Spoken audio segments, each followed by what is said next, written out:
Índice reducido. Y el desarrollo del capitalismo en Rusia.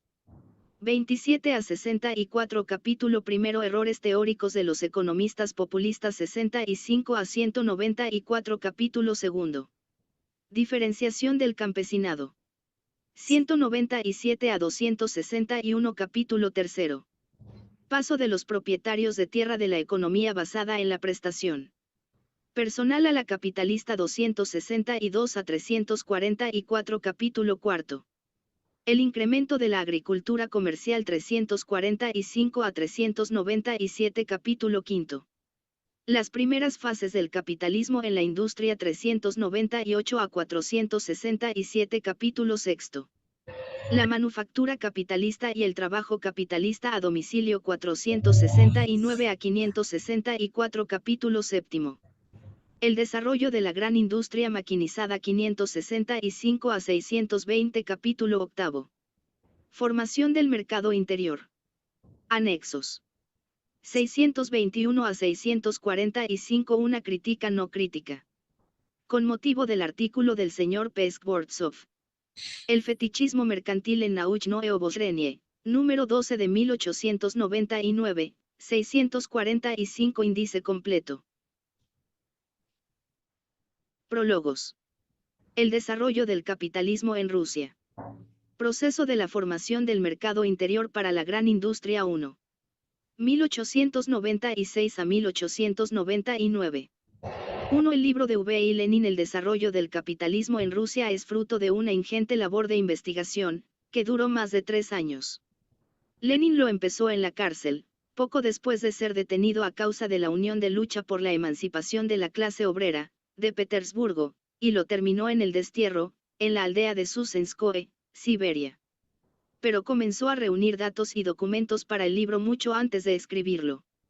En la primera carta, enviada, desde la cárcel el 2 de enero de 1896, Lenin dice, tengo un plan que me atrae extraordinariamente desde que me detuvieron, y cada día más. Hace ya mucho que venía ocupándome de un problema económico, la venta de mercancías de la industria transformativa dentro del país. Había reunido algunas publicaciones, trazado el plan de su elaboración e incluso escrito algo, con el propósito de editar mi trabajo en forma de libro si rebasaba el volumen de un artículo. No quisiera en modo alguno abandonar este trabajo, pero ahora, por lo visto, habrá que optar, escribirlo aquí o renunciar por completo. Al abordar el trabajo sobre el desarrollo del capitalismo en Rusia, Lenin tenía en cuenta que el libro requeriría una labor de investigación grande y minuciosa, el estudio y elaboración de inmenso material fáctico. Bosquejando un plano esquema del futuro libro, Lenin decía en la misma carta, la lista de libros está dividida en las dos partes en que se divide también mi obra. Aparte teórica general. Requiere menos libros, por lo que, en todo caso, confío en escribirla, pero exige un mayor trabajo preparatorio. De aplicación de las tesis teóricas a la realidad de Rusia. Esta parte requiere muchísimos libros. Ofrecen la dificultad principal, 1. Las publicaciones de los semsvos. Cierto que tengo parte de ellas, otra parte podrá encargarse, las monografías pequeñas, y otra podrá conseguirse a través de estadísticos conocidos. 2. Publicaciones del gobierno, trabajos de comisiones, informes y actas de congresos, etc. Esto es importante, será más difícil conseguirlas. Hay algunas en la biblioteca de la SEL, Sociedad Económica Libre Ed, creo que incluso la mayoría.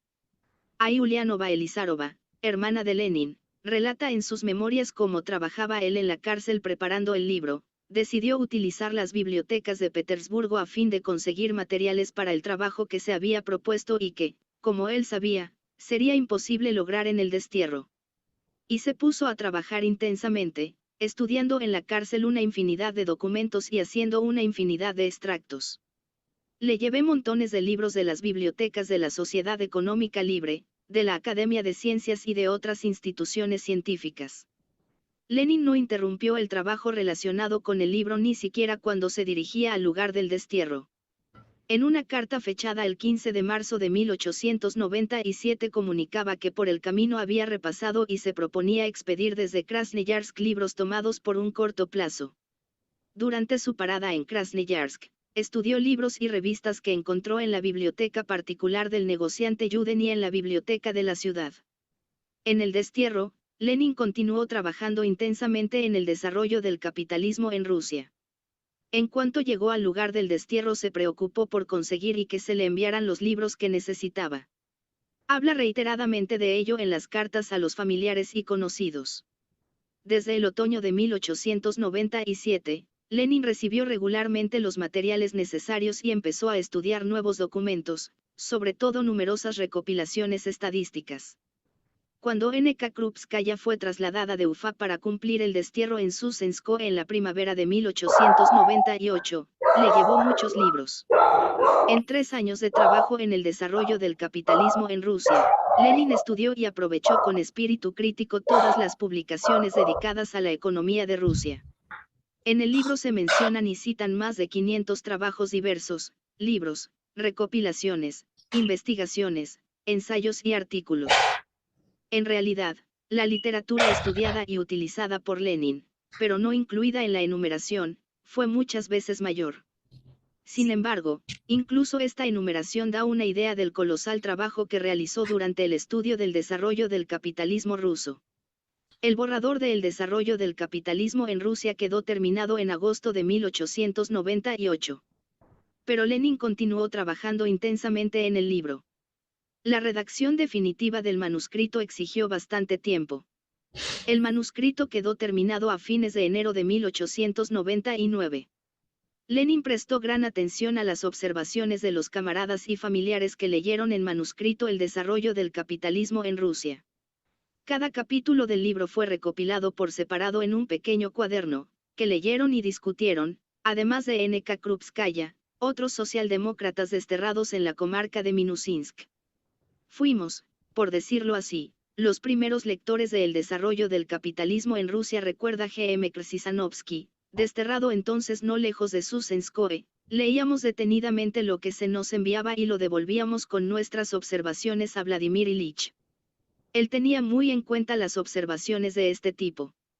El desarrollo del capitalismo en Rusia vio la luz a fines de marzo de 1899, figurando su autor con el seudónimo de Vladimir Ilin. La tirada 2.400 ejemplares. Se agotó con gran rapidez. El libro se difundió principalmente en los medios intelectuales socialdemócratas, entre la juventud estudiantil y, a través de los propagandistas, en los círculos obreros. La prensa burguesa intentó silenciar la obra científica de Lenin. Únicamente en el otoño de 1899 aparecieron las primeras reseñas. Lenin dio una respuesta demoledora a una de ellas en el artículo Una crítica no crítica, publicado en la revista Naучное обозрение, revista científica, en el número de mayo-junio de 1900, véase el presente volumen, página 665-692. Prólogos. Prefacios. Prólogo a la primera edición. En el trabajo que ofrecemos, el autor se ha propuesto examinar la cuestión, cómo se forma el mercado interior para el capitalismo ruso. Sabido es que esta interrogante fue planteada hace ya tiempo por las principales figuras de las concepciones populistas 2, con los señores VV y N. asterisco a la cabeza. Nuestra tarea estribará en la crítica de esas concepciones. No hemos considerado posible limitarnos en esta crítica al análisis de los errores e inexactitudes en los puntos de vista de los adversarios. Para dar respuesta a la cuestión planteada nos ha parecido insuficiente aducir hechos que demuestran la formación y el crecimiento del mercado interior. Hubiera podido objetarse que esos hechos habían sido elegidos de manera arbitraria y que se habían omitido los hechos que dicen lo contrario. Nos ha parecido necesario examinar e intentar exponer todo el proceso en su conjunto del desarrollo del capitalismo en Rusia. Ni qué decir tiene que un objetivo tan extenso habría sido superior a las fuerzas de una sola persona de no introducir en él algunas limitaciones. En primer lugar, como se ve ya por el título, tomamos el problema del desarrollo del capitalismo en Rusia exclusivamente desde el punto de vista del mercado interior, dejando aparte la cuestión del mercado exterior y los datos relativos al comercio exterior. En segundo lugar, nos limitamos a la época posterior a la Reforma 3 en tercer. 2. Populismo, corriente política e ideológica surgida en Rusia en los años 70 del siglo XIX, que existió varios decenios. Los populistas se consideraban socialistas, pero la idea que tenían del socialismo era utópica, estaba en contradicción con todo el desarrollo social. Los populistas afirmaban que el capitalismo no se desarrollaría en Rusia y que, si bien surgían grandes empresas capitalistas, se trataba de una casualidad y de una desviación de cierto camino correcto del progreso en Rusia. A su juicio, ese camino correcto consistía en desarrollar la pequeña producción. Según ellos, no era la clase obrera, sino el campesinado quien establecería en Rusia el socialismo, cuya célula básica debía ser la comunidad campesina, que se conservaba en la Rusia del siglo XIX y comienzos del XX como un vestigio del régimen de la servidumbre, como trabas medievales que encadenaban a los campesinos y frenaban el progreso social. Las concepciones filosóficas del populismo eran una mezcla ecléctica de positivismo, neocantismo y otras corrientes de moda en aquellos tiempos. Los ideólogos del populismo PL Brouwienka Mijailovsky defendían una concepción idealista de la historia, negaban el papel de las masas populares en el proceso histórico y afirmaban que la historia la hacen las grandes personalidades, los héroes, que ellos oponían a la muchedumbre considerándola inerte. En distintos periodos surgieron en Rusia partidos políticos que sustentaban concepciones populistas. Los populistas revolucionarios de los años 70 del siglo pasado iban a las aldeas, al pueblo, y hacían agitación entre los campesinos, tratando de levantarlos contra el zar y los terratenientes. En 1876 se organizó la Sociedad Populista Tierra y Libertad, que en 1879 se escindió en dos partidos. Uno, el Reparto Negro, siguió haciendo propaganda revolucionaria. El otro, denominado Voluntad del Pueblo, luchó contra el zarismo por medio del terror individual, del asesinato de los representantes del poder zarista. Ambos partidos se disolvieron en los años 80. A fines de los años 80 y comienzos de la década del 90 del siglo pasado, en las páginas de la prensa legal rusa apareció una corriente populista, conocida con la denominación de populismo liberal. Los populistas liberales renunciaron a la lucha revolucionaria contra la autocracia e intentaron conseguir del gobierno zarista algunas reformas en provecho, principalmente, de la parte acomodada del campesinado, los kulaks. Al mismo tiempo, sostuvieron en sus artículos y libros una encarnizada lucha contra el marxismo. Entre los representantes principales del populismo liberal figuraron N.K. Mijailovsky, V. Peverantsab y N.F. Danielson. 3. La reforma. Se trata de la reforma de 1861 que abolió la servidumbre en Rusia. El gobierno zarista implantó esta reforma para asegurar en máximo grado los intereses de unos terratenientes feudales, se conservó la posesión agraria de los terratenientes, y las tierras de los campesinos fueron declaradas propiedad de los terratenientes, aquellos podían recibir un.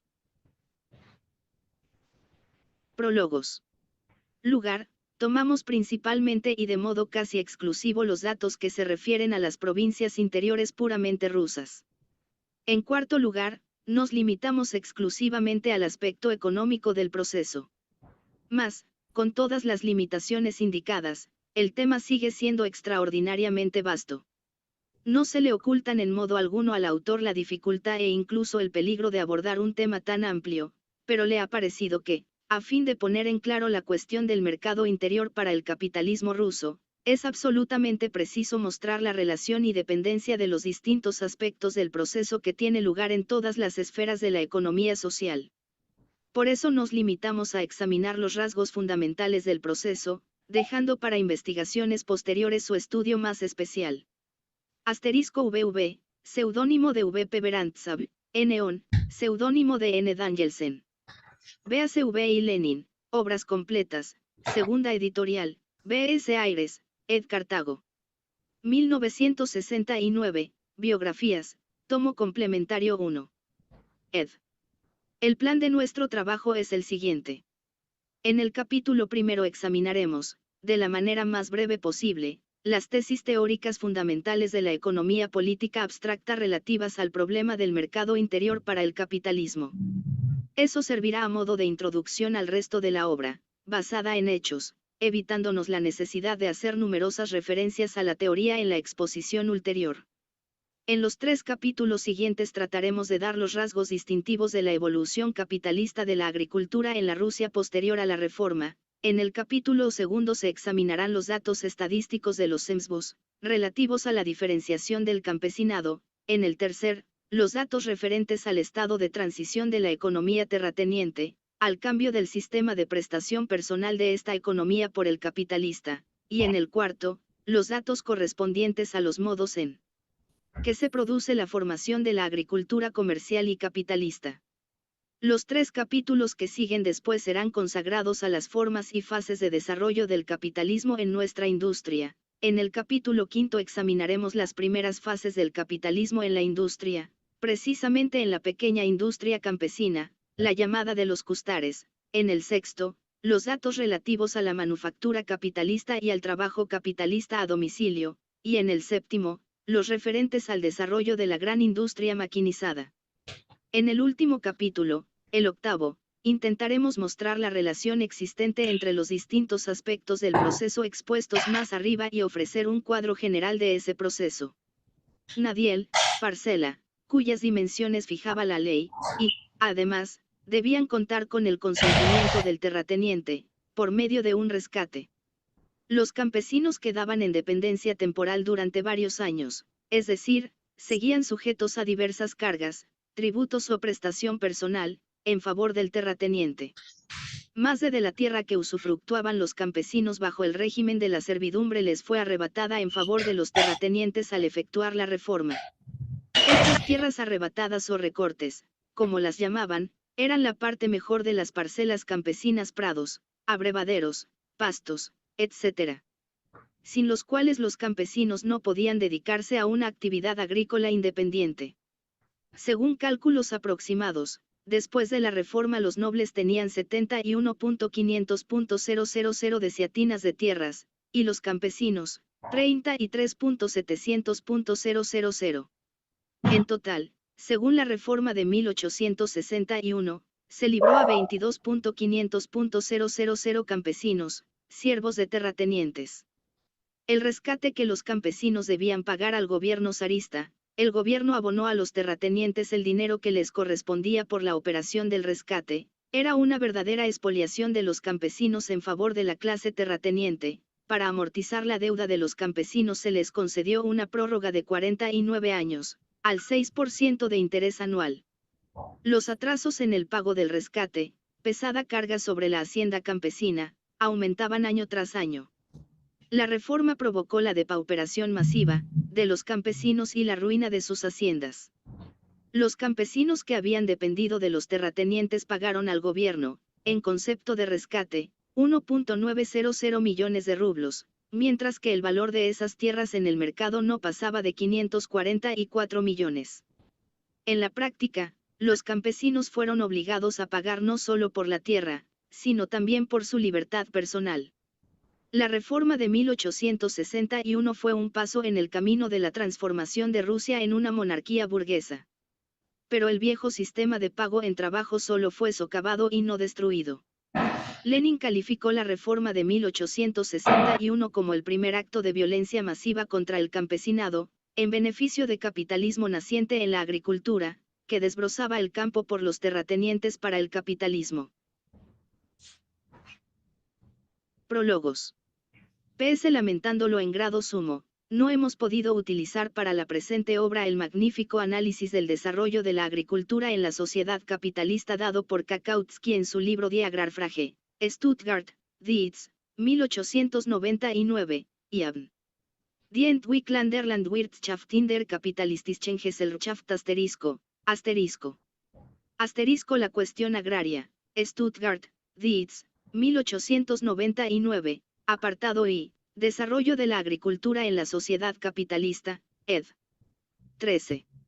Este libro, llegado a nuestras manos cuando gran parte de la presente obra estaba ya compuesta, es la más notable de las publicaciones de economía contemporáneas después del tercer tomo de El Capital 4. Kautsky investiga las tendencias fundamentales de la evolución capitalista de la agricultura. Su misión estriba en examinar los diversos fenómenos que se operan en la agricultura moderna como manifestaciones parciales de un proceso general. Borré de *B. Es interesante señalar hasta qué grado son idénticos los rasgos fundamentales de este proceso general en Europa Occidental y en Rusia pese a las enormes peculiaridades de la última tanto en el aspecto económico como en el extraeconómico. Para la agricultura capitalista moderna, modern, por ejemplo, son, en general, típicos la división creciente del trabajo y el empleo de máquinas. Kautsky, 4, b, c, que también llama la atención en la Rusia posterior a la reforma. Ver más abajo, capítulo 3. Párrafo 7 y 8, capítulo 4, en particular párrafo 9. El proceso de proletarización de los campesinos, título del capítulo 8 del libro de Kautsky, se expresa por doquier en la difusión de toda clase de tipos de trabajo asalariado entre los pequeños campesinos. Kautsky, 8, b. Paralelamente a ello observamos en Rusia la formación de una enorme clase de obreros asalariados con Nadiel. Véase más abajo, capítulo 2. La existencia de pequeños campesinos en toda sociedad capitalista no se explica por la superioridad técnica de la pequeña producción en la agricultura, sino por el hecho de que estos reducen sus necesidades a un nivel inferior al de los obreros asalariados y se esfuerzan en el trabajo incomparablemente más que estos últimos. Kautsky, b. El obrero asalariado agrícola se encuentra en mejor situación que el pequeño campesino, dice Kautsky en repetidas ocasiones, **110, 317, 320, análogo. Fenómeno se observa en Rusia, véase más abajo, capítulo 2, párrafo 11, c, 5. Prólogo. Ed *seite, página. Ed. 14. Es, pues, natural que los marxistas de Europa Occidental y los rusos coincidan en la valoración de fenómenos como los trabajos agrícolas fuera de su localidad, para emplear la expresión rusa, o el trabajo agrícola asalariado de los campesinos errantes como dicen los alemanes. Kautsky, S. 192, CONF más abajo, capítulo 3, párrafo X, o de otro fenómeno como el éxodo de los obreros y campesinos del campo a la ciudad y a las fábricas. Kautsky, 9, S. 343 especialmente y otras muchas. COUNF. Más abajo, capítulo 8, párrafo 2, el traslado de la gran industria capitalista al campo. Kautsky, S. 187. COUNF. Más abajo, capítulo 7, párrafo 8. No nos referimos ya a la idéntica valoración de la significación histórica del capitalismo agrícola. Kautsky, Pasim *, en especial S. 289, 292 y 298. COUNF. Más abajo, capítulo 4, párrafo 9, al idéntico reconocimiento del carácter progresista de las relaciones capitalistas en la agricultura con respecto a las precapitalistas. Kautsky, S. 382, la sustitución de Sgesindes. 4 en febrero o primeros de marzo de 1899, encontrándose desterrado, Lenin recibió el libro Die Agrarfrage, la cuestión agraria, de Kautsky, que a la sazón era todavía marxista. Por aquel tiempo la mayor parte del libro El desarrollo del capitalismo en Rusia estaba ya en prensa y Lenin decidió remitirse a la obra de Kautsky en el prefacio. Lenin cita el libro de Kautsky para subrayar lo que había de común en las regularidades fundamentales del desarrollo del capitalismo en la agricultura de Europa Occidental y de Rusia, no obstante toda la peculiaridad de este proceso en los diversos países. 5. En la segunda edición de El desarrollo del capitalismo en Rusia 1908 se cambió la numeración de los apartados porque Lenin introdujo varias adiciones en el libro. El yugará que alude aquí Lenin se encuentra en el cap. 2, párrafo 12, c, página 171 a 173. Prólogos. Braceros personalmente dependientes, criados, y der Instleute, intermedio entre el bracero y el arrendatario, campesino que arrienda la tierra a cambio del pago en trabajo, por jornaleros que fuera del trabajo son hombres libres, constituiría un gran progreso social. COUNF. Más abajo, capítulo 4, párrafo 9, 4. Kautsky admite rotundamente que ni cabe pensar, S. 338, en el paso de la comunidad rural a la agricultura moderna en gran escala sobre bases comunales. que los agrónomos que en Europa Occidental piden el reforzamiento y desarrollo de la comunidad no son en modo alguno socialistas, sino representantes de los intereses de los grandes terratenientes, deseosos de sujetar a los obreros con la entrega en usufructo de pequeñas parcelas, S-334, que en todos los países europeos los representantes de los intereses de los terratenientes desean mantener sujetos a los obreros agrícolas dotándoles de tierras e intentan introducir en la legislación las medidas correspondientes, S-162, que hay que luchar de la manera más resuelta, S-181, contra todos los intentos de ayudar a los pequeños campesinos implantando las industrias domésticas, Hausindustrie, la peor especie de explotación capitalista.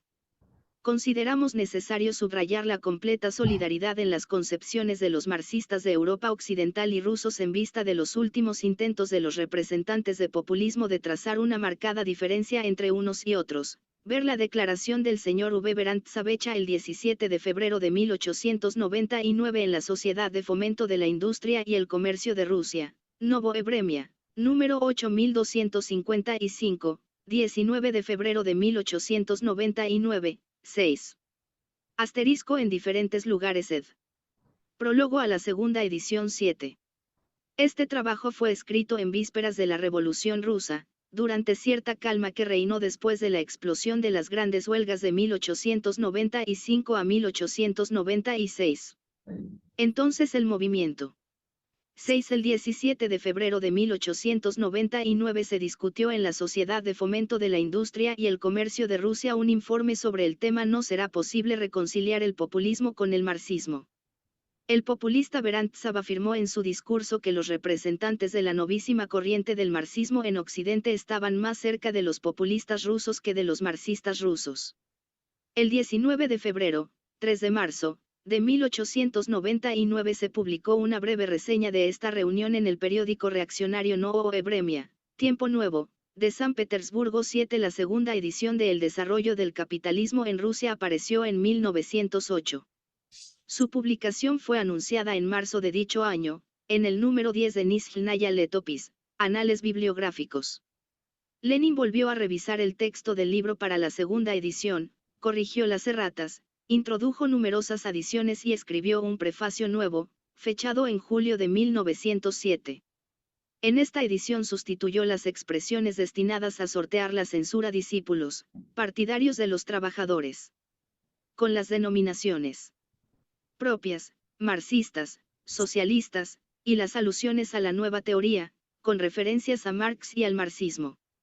Lenin introdujo en su libro adiciones considerables, basándose en nuevos datos estadísticos. Dedicó un nuevo apartado, el 11, en el capítulo segundo a analizar los balances de los censos militares de caballos de 1896 a 1900. Adujo hechos complementarios que confirmaban sus conclusiones anteriores respecto al desarrollo del capitalismo en Rusia, en particular, datos nuevos de la estadística fabril. Hizo también un análisis del Censo General de la Población de 1897, que mostraba con mayor plenitud la estructura de clases en Rusia. Véase el capítulo séptimo, párrafo V, páginas 544 a 550. Complemento a la segunda edición. Lenin no dejó de trabajar en el libro El desarrollo del capitalismo en Rusia ni siquiera después de aparecer la segunda edición. Así lo prueban las adiciones que hizo en 1910 a la página 405 de dicha edición sobre la clasificación de las fábricas según el número de obreros en 1908, véase la ilustración en la página 559 del presente volumen. En el prefacio a la segunda edición, Lenin apunta la posibilidad de rehacer en el futuro su obra y señala que, en ese caso, habría que dividirla en dos tomos. Consagrar el primero a analizar la economía de Rusia antes de la revolución de 1905 a 1907, y el segundo, a estudiar el balance y los resultados de la revolución. Lenin dedicó varias obras a estudiar la influencia de la revolución de 1905 a 1907, figurando entre ellas el programa agrario de la socialdemocracia en la primera revolución rusa de 1905 a 1907, escrito a fines de 1907. Prólogos. Obrero parecía haberse ensimismado, difundiéndose en amplitud y profundidad y preparando el comienzo de la ola de manifestaciones de 1901. El análisis del régimen económico social y, por consiguiente, de la estructura de clases de Rusia, que hacemos en la presente obra, análisis basado en una investigación económica y en un examen crítico de los datos estadísticos, se ve confirmado hoy por la actuación política abierta de todas las clases en el curso de la Revolución 8. Se ha puesto plenamente de relieve el papel dirigente del proletariado, así como que su fuerza en el movimiento histórico es inconmensurablemente mayor que su proporción numérica en la masa total de la población. La base económica de uno y otro fenómeno queda demostrada en este trabajo. Además, la revolución está revelando cada vez con mayor claridad el carácter doble de la situación y del papel del campesinado. Por una parte, enormes vestigios de la economía basada en la prestación personal y toda clase de supervivencias de la servidumbre, con la inaudita depauperación y ruina de los campesinos pobres, explican plenamente las profundas fuentes del movimiento revolucionario de los campesinos, las profundas raíces del espíritu revolucionario del campesinado como masa. Por otra parte, tanto en el curso de la revolución como en el carácter de los diversos partidos políticos y en numerosas corrientes ideológicas y políticas, se manifiesta la estructura de clase, internamente contradictoria, de esta masa, su espíritu pequeño burgués, el antagonismo existente entre las tendencias de propietario y de proletario en el seno de la misma. Las vacilaciones del pequeño propietario empobrecido, entre la burguesía contrarrevolucionaria y el proletariado revolucionario, son tan inevitables, como lo es un fenómeno observado en toda sociedad capitalista. Una minoría insignificante de productores pequeños se enriquecen, se hacen gente y se convierten en burgueses, mientras que la mayoría. 8. Trátase de la primera revolución rusa, la revolución democrática burguesa de 1905 a 1907. La revolución comenzó el 9 de enero de 1905. Aquel día, los obreros de San Petersburgo se dirigieron con sus mujeres y sus hijos al Palacio de Invierno para entregar al zar una petición, en la que exponían sus insoportables condiciones de vida y su falta absoluta de derechos.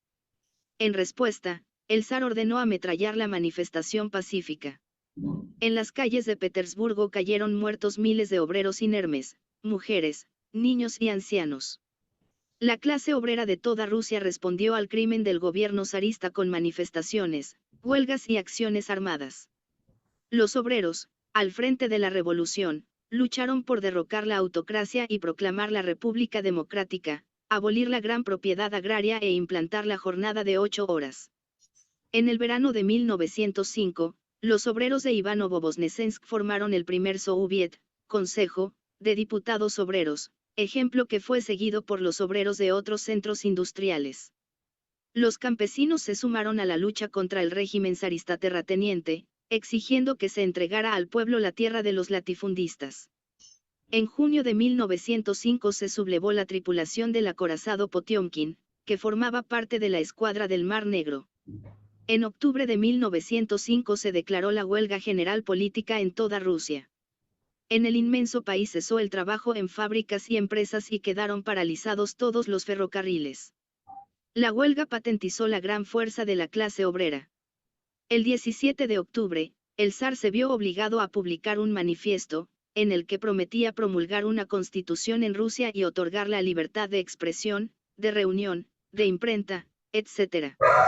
Pero las promesas del zar fueron un engaño y quedaron sin cumplir. En diciembre del mismo año, comenzó en Moscú la insurrección armada. Los obreros de las fábricas moscovitas, encabezados por los socialdemócratas bolcheviques de la ciudad, se batieron heroicamente en las barricadas durante 9 días contra las tropas zaristas, dotadas de artillería. Solo la llegada de unidades militares de San Petersburgo permitió al gobierno vencer a los obreros. En 1906 participaron en las huelgas más de 1 millón de obreros. En el primer semestre de dicho año, el movimiento campesino abarcó a más de la mitad de los distritos. El gobierno zarista reprimió salvajemente el movimiento revolucionario.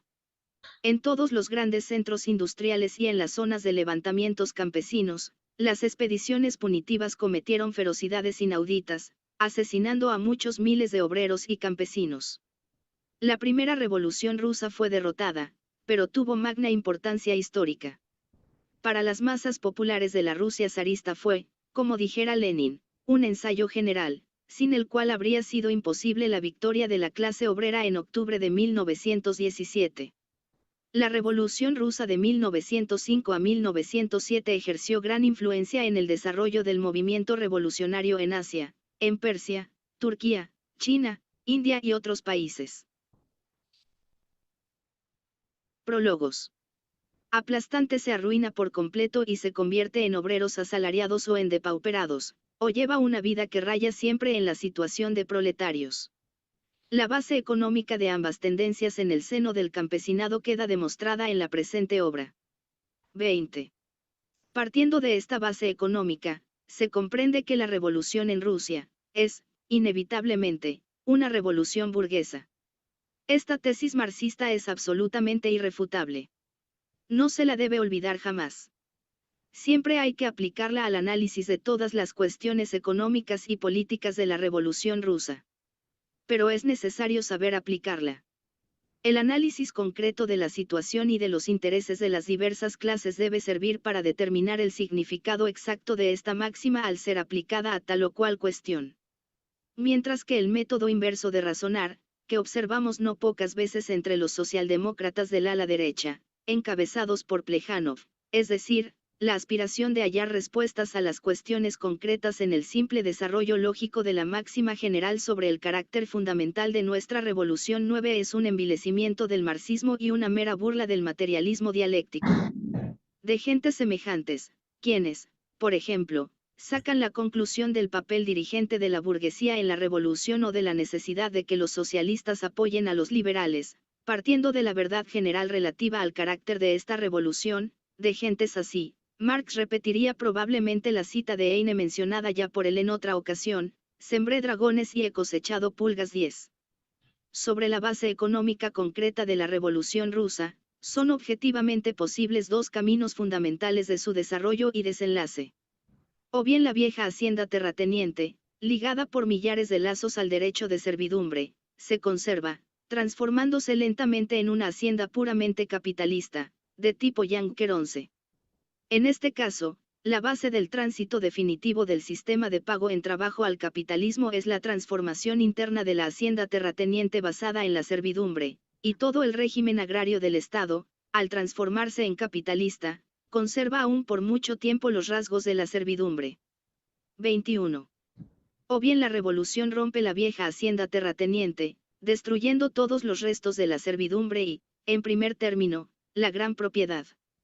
La base del tránsito definitivo del sistema de pago en trabajo al capitalismo es el libre desarrollo de la pequeña hacienda campesina, que recibe un enorme impulso gracias a la expropiación de las fincas de los terratenientes a favor de los campesinos, y todo el régimen agrario se transforma en capitalista, puesto que la diferenciación del campesinado se realiza con tanta mayor.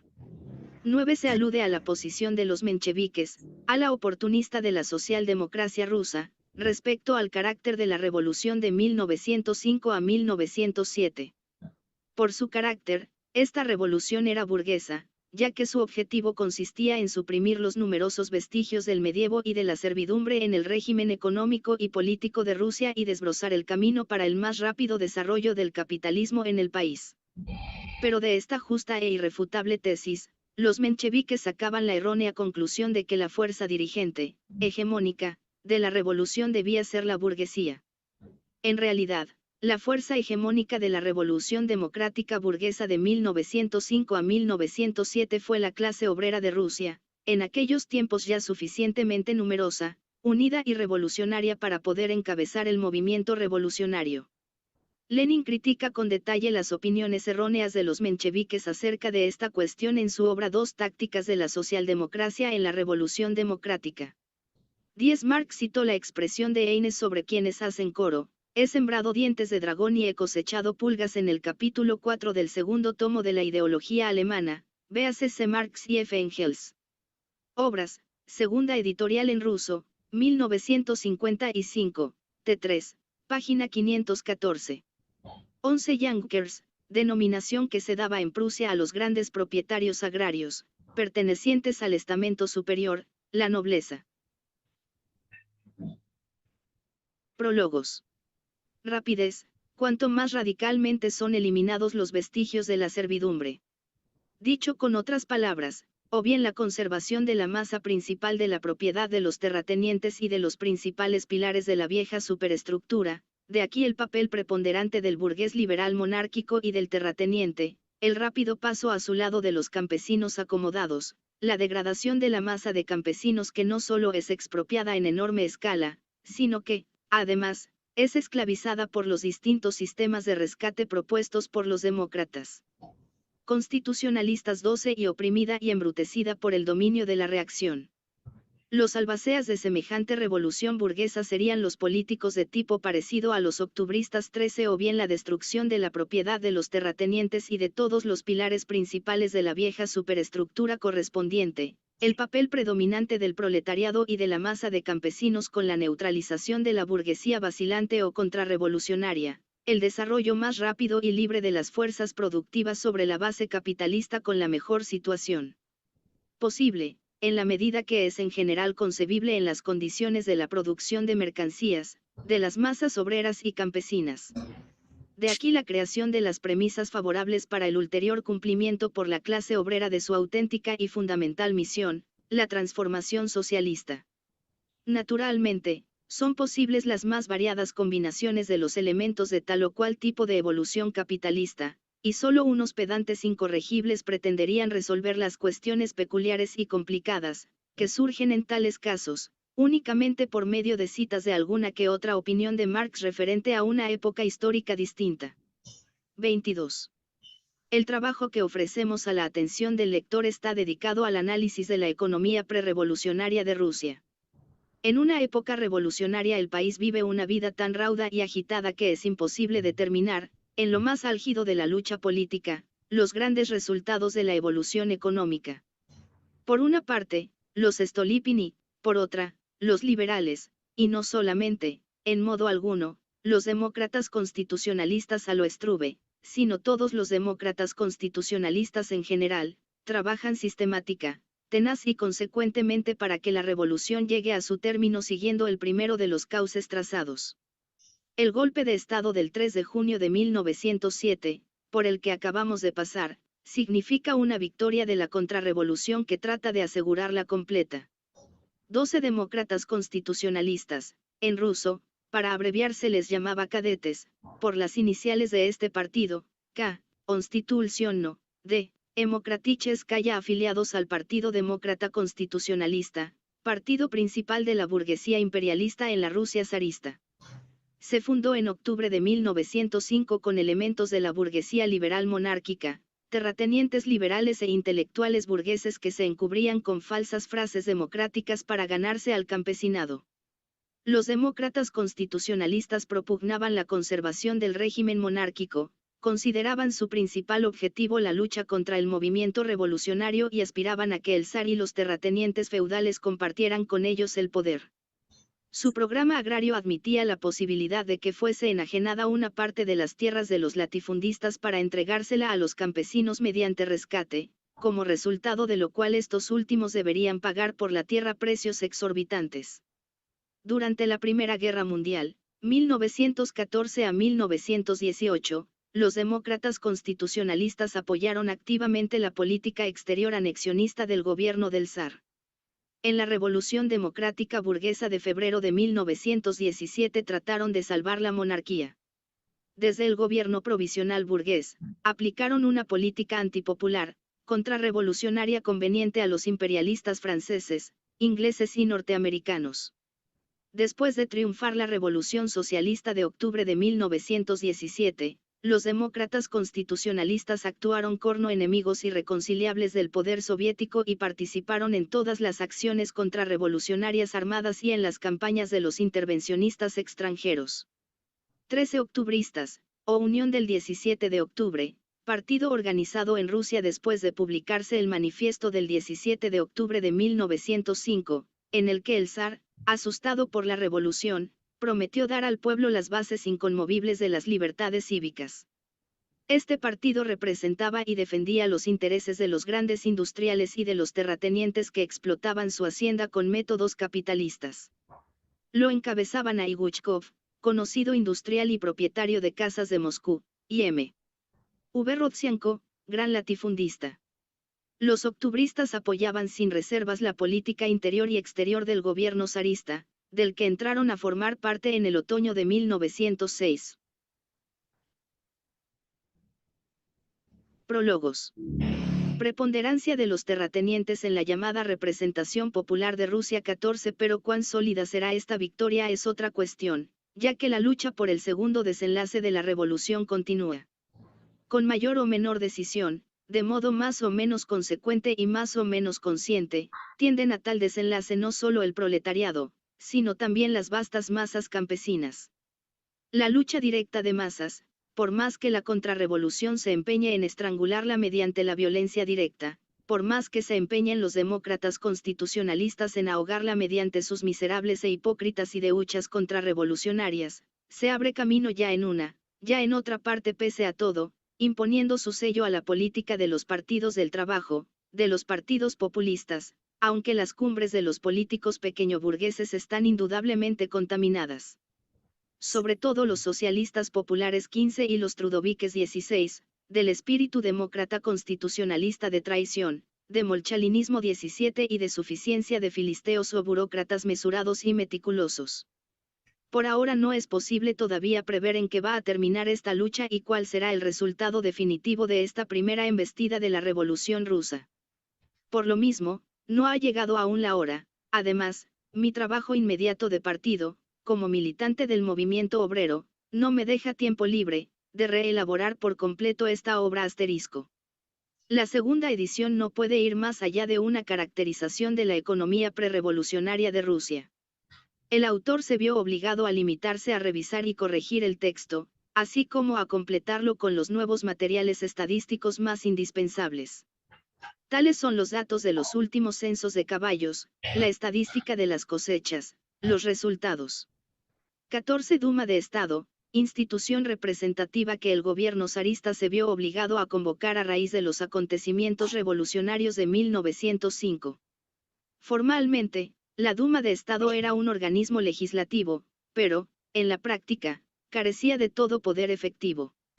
Las elecciones a la Duma no eran directas, ni iguales, ni generales. Los derechos electorales de las clases trabajadoras y de las naciones no rusas que poblaban Rusia hallábanse fuertemente restringidos, y una parte considerable de los obreros y campesinos carecían de todo derecho electoral. La primera Duma de Estado, abril-julio de 1906, y la segunda, febrero-junio de 1907, fueron disueltas por el gobierno zarista. El 3 de junio de 1907, el gobierno dio un golpe de Estado y promulgó una nueva ley electoral, que restringió aún más los derechos de los obreros, de los campesinos y de la pequeña burguesía urbana, y aseguró el dominio pleno del bloque reaccionario de los latifundistas y los grandes capitalistas en la tercera Duma de Estado. Infringiendo el manifiesto del 17 de octubre de 1905, el gobierno zarista abolió los derechos constitucionales, juzgó a los componentes de la minoría socialdemócrata de la Segunda Duma y los deportó condenados a trabajos forzados. 15 socialistas populares, miembros del Partido Socialista Popular del Trabajo, formado en 1906 con elementos separados del ala derecha del partido eserista. Los socialistas populares reflejaban los intereses de los kulaks, propugnaban la nacionalización parcial de la tierra de los latifundistas con indemnización y su distribución entre los campesinos de acuerdo con la llamada norma de trabajo. Eran partidarios del bloque con los demócratas constitucionalistas. Después de la Revolución Democrática Burguesa de febrero de 1917, el Partido Socialista Popular colaboró en el gobierno provisional burgués. Triunfante la Revolución Socialista de octubre, los socialistas populares participaron en complots contrarrevolucionarios y levantamientos armados contra el poder soviético. 16 trudoviques, Grupo del Trabajo, grupo de demócratas pequeñoburgueses en la Duma de Estado, formado en abril de 1906 por diputados campesinos e intelectuales de orientación populista. Los trudoviques reivindicaban la abolición de todas las restricciones estamentales y nacionales, la democratización de la administración de los emsbos y de las ciudades y el sufragio universal para las elecciones a la Duma de Estado. El programa agrario de los trudovíques propugnaba la entrega de la tierra de los latifundistas a los campesinos y la aplicación del principio populista de usufructo igualitario laboral del suelo con repartos sistemáticos de la tierra según el número de bocas o de miembros de la familia aptos para el trabajo. En la Duma de Estado, los trudovíques vacilaban entre los demócratas constitucionalistas y los bolcheviques. Estas vacilaciones obedecían a la misma naturaleza de clase de los campesinos como pequeños propietarios. Pero, teniendo en cuenta que los trudovíques representaban a las masas campesinas, los bolcheviques seguían en la Duma la táctica de establecer acuerdos con ellos en cuestiones concretas para luchar en común contra los demócratas constitucionalistas y la autocracia zarista. En 1917, el Grupo del Trabajo se fusionó con el Partido Socialista Popular y apoyó activamente al gobierno provisional burgués. Después de la Revolución Socialista de Octubre, los trudovíques actuaron al lado de la contrarrevolución burguesa. 17. Molchalinismo, sinónimo de servilismo y adulación. Tiene su origen en el nombre de Molchalin, personaje de la comedia de A.S. Griboedov, La desgracia de tener demasiado ingenio. Prólogos. Del censo de la población de Rusia, hecho en 1897, los nuevos datos de la estadística fabril, etc. Asterisco. Es posible que tal tarea exija continuar este trabajo, entonces habría que limitar el primer tomo al análisis de la economía prerevolucionaria de Rusia, dedicando el segundo tomo al estudio del balance y de los resultados de la revolución. El autor, Julio de 1907. Capítulo y errores teóricos de los economistas populistas. Teóricos de los economistas populistas. Capítulo y errores teóricos de los economistas populistas. 18. El mercado es una categoría de la economía mercantil que en su desarrollo se transforma en economía capitalista y que solo con esta última adquiere pleno dominio y difusión general.